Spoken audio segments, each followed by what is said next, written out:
બીડ જમાદાર છું. આ તો તમારે ડ્રેસ પહેરીને ઈ તમારે નથી જોવાનું. ઈ તમારે નથી જોવાનું. મારે કામગીરી કરવાની. વિડીયો ઉતાર તો એ ઉતારે, આપણે ઉતારીએ. હા તો આ ઉતાર. ઉલટા ચોર કોટવાલ કો ડાટે જેવી પરિસ્થિતિ ગુજરાત પોલીસની ઊભી થઈ છે.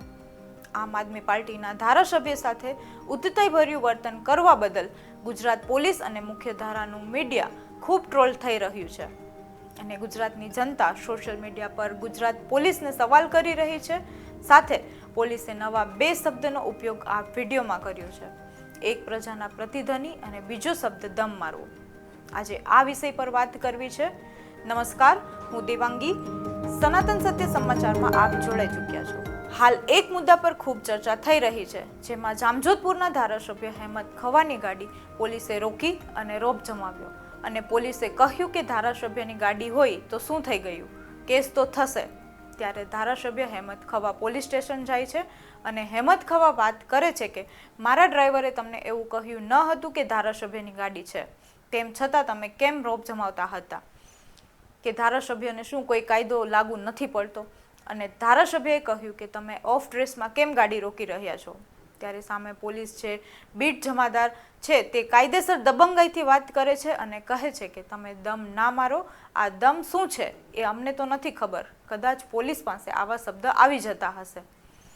ધારાસભ્ય એમ કહે છે કે અમે પ્રજા છીએ. ત્યારે બાહોશ અને હોશિયાર પોલીસ જવાન એમ કહે છે કે તમે પ્રજા નથી, તમે પ્રજાના પ્રતિધની ધારાસભ્ય કહેવાય. હવે અત્યાર સુધી આપણે કહેતા હતા કે ધારાસભ્ય એ પ્રજાના પ્રતિનિધિ કહેવાય, પણ હવે પોલીસ પાસે નવો શબ્દ આવ્યો છે.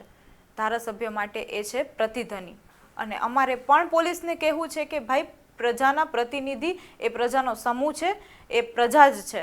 પરંતુ આ વિડીયો પોલીસે જ ઉતાર્યો અને પોલીસના જ કપડાં ઉતરી ગયા, કારણ કે પોલીસે આ વિડીયો મીડિયાને મોકલ્યો હશે, જેમાં G24 કલાકે આ વિડીયો અપલોડ કર્યો અને લખી નાખ્યું કે ધારાસભ્યએ રોબ જમાવ્યો.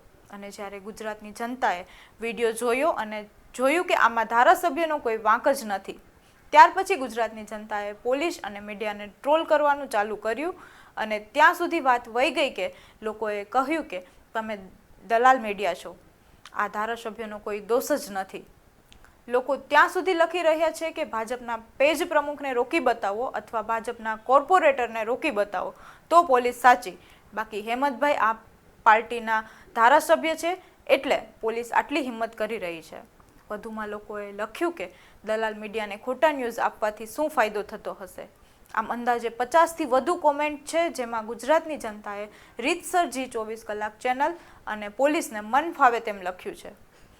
મીડિયાએ વિડીયો અપલોડ કર્યો એનો કોઈને વાંધો ન હોય, પણ જે હેડલાઇન લખી કે આપના ધારાસભ્યએ રોપ જમાવ્યો એ લોકોને ન ગમ્યું, કારણ કે વિડીયોમાં ધારાસભ્ય રોપ નથી જમાવી રહ્યા, પણ પોલીસ રોપ જમાવી રહી હતી. તમને મારા ડ્રાઈવરે એવું કીધું હતું કે ધારાસભ્યની ગાડી છે અહીં રાખશું, એમ કઈ જેવી ચર્ચા કરી હતી અને તમારી યાર કોની જોડે? ના, મને અમારી તો કામગીરી ચાલતી હતી.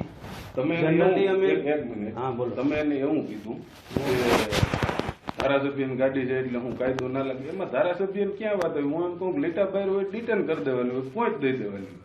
એમાં ડિટેન થાય કે પહોંચ અમારી કામગીરી ચાલતી હતી. પણ તો તમે, હું તો એમ ઓફ ડ્રેસમાં પેલા મિસ્ટર તમે ગાડી ના રોકી શકો. શું ઓફ ડ્રેસમાં છો તમે ડિસ્ટર્બ છો? બધા અહીંયા જ છે, બધા તમે ડિસ્ટર્બ છો. બીડ જમાદાર છું. આ તો તમારે ડ્રેસ પહેરીને ઈ તમારે નથી જોવાનું. ઈ તમારે નથી જોવાનું. મારે કામગીરી કરવાની. વિડીયો ઉતાર તો એ ઉતારે, આપણે ઉતારે. હા તો આ ઉતાર.